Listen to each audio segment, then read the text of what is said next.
Welcome to this video. Today I'm going to do a book review, and this is a very interesting book called Sound Medicine, written by Dr. Kulreet Chaudhary. She's a neurologist based in San Diego, although she also does research in a small town next to Vellore city in Tamil Nadu. And this book called Sound Medicine is her exploration not only using sound as a healing technique, but also as a method, as also her journey as a into spirituality. There's a lot of things from where she started her journey as a young child, where she was learned to do mantra chanting, one particular bija mantra. Bija mantras are mantras which have no meaning, but they have a lot of effect on the mind and body. As a child, she was taught a bija mantra, and she was able to enter a very calm and quiet space inside her. And that is some practice that she'd always had. But she then began practicing regular neurology as a head of one particular hospital.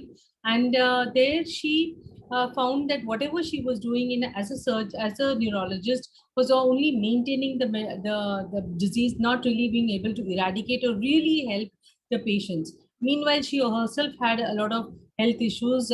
She had severe migraines, and her mother asked her to consult a Ayurvedic doctor in the town. And when she did that, and she found that she was able to solve her problem without any medication. She was medication free after a point. That's when she decided to get herself certified as a Ayurvedic doctor, and she started integrated therapy in her hospital. That is, she integrated Ayurveda and allopathy as a neurologist and was treating patients in that. And that's how she started doing more and more research into that, until one of her colleagues talked about one Siddha person called Amma, somewhere near Vellore, whom that senior doctor was going to meet. So that's how she got interested in this, came to know about it. And once she got into it, she realized that there is a lot of cures in Siddha medicine for her subject in neurology, and that one need not just give up and just maintain patients, but actually look for cure. So this is her book, not only research in medical treatment for neurological problems, but also her experience in spirituality. So what she starts this book with this quotation of Albert Einstein, that we are slowed down sound and light waves, a walking bundle of frequencies tuned to the cosmos. So we're not just the physical body, but we are actually a bunch of sound and light waves and a bunch of frequencies who are tuned to things in the cosmos. Now, what is Siddha medicine? Siddha medicine was practiced in South India 8,000 years ago. It was started 8,000 years ago. And 3,000 years later, it went to the North India as Ayurveda. Ayur means life and Veda is study of. So Ayurveda is a study of life. And the use of sound as in the form of mantras as a healing practice is being used in both systems of Siddha and Ayurveda. Now, Bija mantras like Om have no meaning, but connect to a higher plane of vibrations of the universal consciousness. And such Bija mantras are used in Siddha and Ayurveda for healing the body and mind. So these Bija mantras were discovered by the Siddhas, that is, the people who were evolved humans in this technique of Siddha.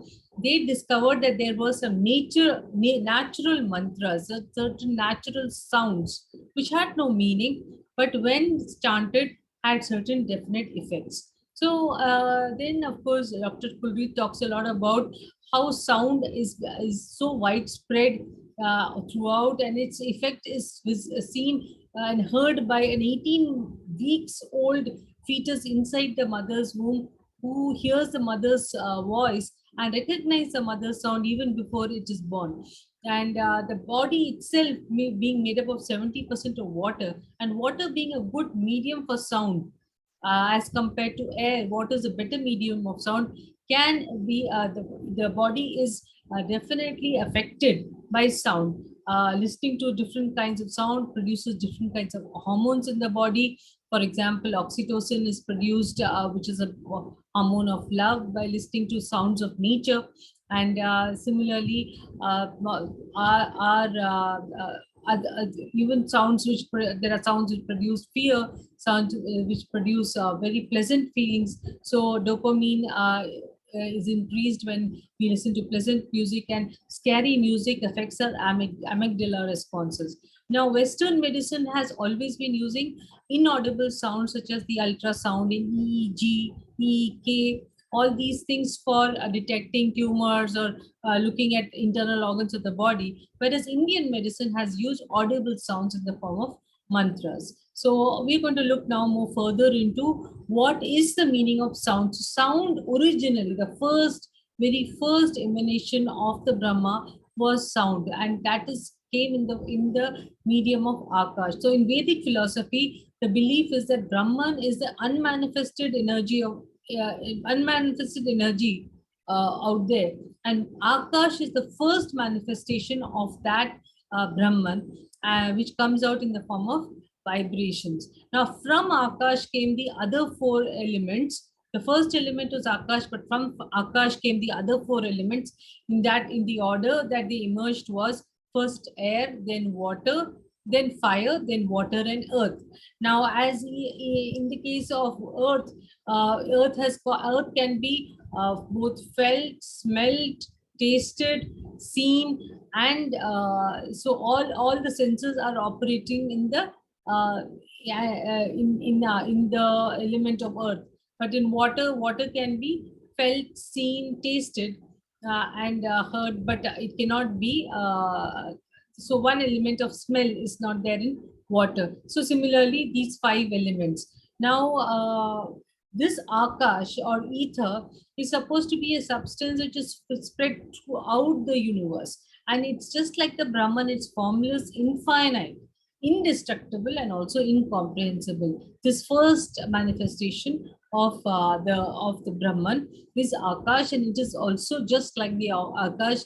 It is infinite and indestructible. So here you have a chart of, you see the various five elements which we just discussed about: ether, air, fire, water, and earth, as part of the Vedantic philosophy. Now, held within this Akash, within this etheric energy of the universe, is held a record of all our past, present, and even the future. And this vibratory records is from these only the Siddhas were able to make out the sounds of nature, or these mantras, which were then used for healing. So this Akashic records is represented throughout this entire interspace between the planets, between the solar systems, and between the various galaxies. That entire space is full of this energy. And what is this energy? So what science has found is that there is in the subatomic level, what they have discovered is the subatomic particles can suddenly just disappear. Then how, if they can just disappear, then what is happening? When it disappears, they have a certain energy which in that space, that empty space where they have disappeared, that space holds that energy. So all that energy is called 0 point energy today in science. It's another name for Akasha.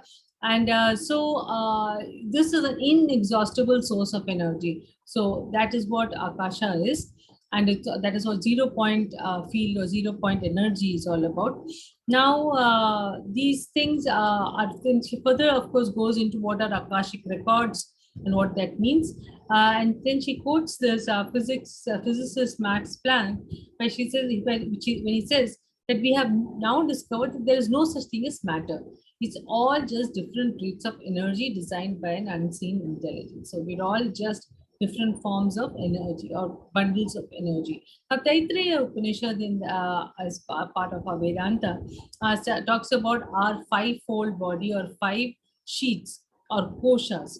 And these koshas are surround the human being and make up what is called our biofield. And biofield research is now the very in thing, and the book talks a lot about that biofield research and how that the healing in that is now considered fundamental to the physical healing. So this biofield consists of there are five elements as per the Vedantic system. As per Theosophy, we have subdivided one of these into two more. So we have seven in our system. So the first element is Annamaya Kosha, which is our earth. Annam means food. So it's a body, a physical body is the Annamaya Kosha, our first sheath or first covering.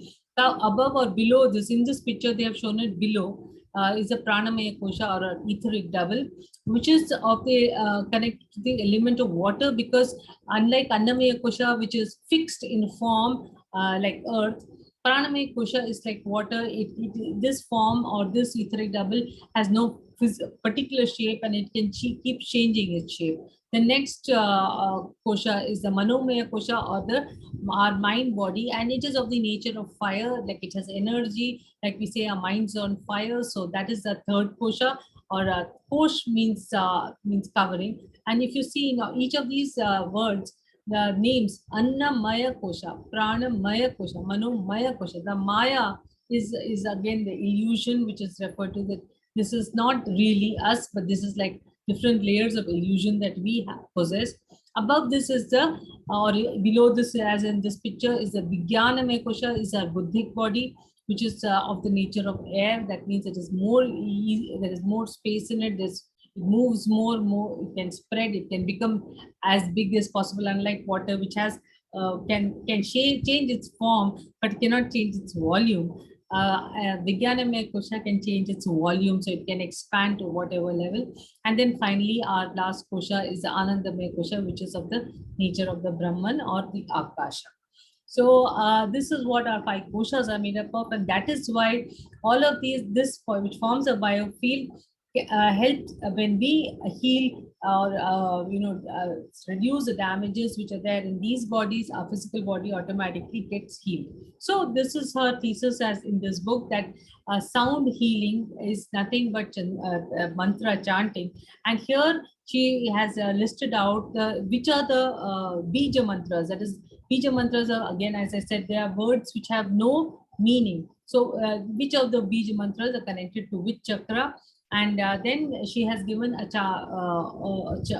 chant, a mantra for which has all the bija mantras for all the basic seven chakras. So, for example, the root chakra, which is on root chakra, which is in our at our tailbone, the bija mantra is Lam, and the sacral chakra, which is below our belly button, is Vam. Solar plexus is between the hollow space of the ribs and the belly button. In that space between the hollow space of the ribs and the belly button, that area is the sacral chakra, solar chakra, and that is the bija mantra Ram. So this is the chant, and this is how she expresses it. And one can see videos of her chant. She has got her own website. You can look at how she has chanted this. I did do this chanting, and I did find a sense of refreshment after that. I did feel more refreshed when I did it for a few minutes. And she suggests doing this chanting for 10 minutes for the first 3 days, 15 for the next 10 days, and 20 minutes thereafter. So this is something which can be done silently also. And she feels that this helps in the healing of all the chakras and the proper flow of our energy body. Now, Siddha medicine has four components. One is, of course, mantra. Then there is money, which is precious metals and stones. Varmam, which is the pressure points. I think it is similar to acupressure. And Ayushuddhi, which is herbs and medicines. These siddhas were able to use their transcendental perceptions and pierce through all the five sheets of the biofield and go beyond the final layer of the Anandamaya Kosha to the seat of sound where consciousness and vibration meet. This is why mantra meditation is the core of Siddha medicine. Mantra represents a powerful gesture towards the inherent vibratory natural world, a way of communicating through resonance with the universe and divine. Of course, the quest of every spiritual seeker is to experience that Brahman. And according to this writer, the method is through mantra chanting. Now, my perspective in this whole matter is that yes, healing of the body has to begin with any kind of method that we use. Our body needs various kinds of healing, but the one fundamental part of our healing has to begin with the psychological disturbance that we have in our mind, or disturbances of anger, frustration, jealousy, irritation, annoyance, etc.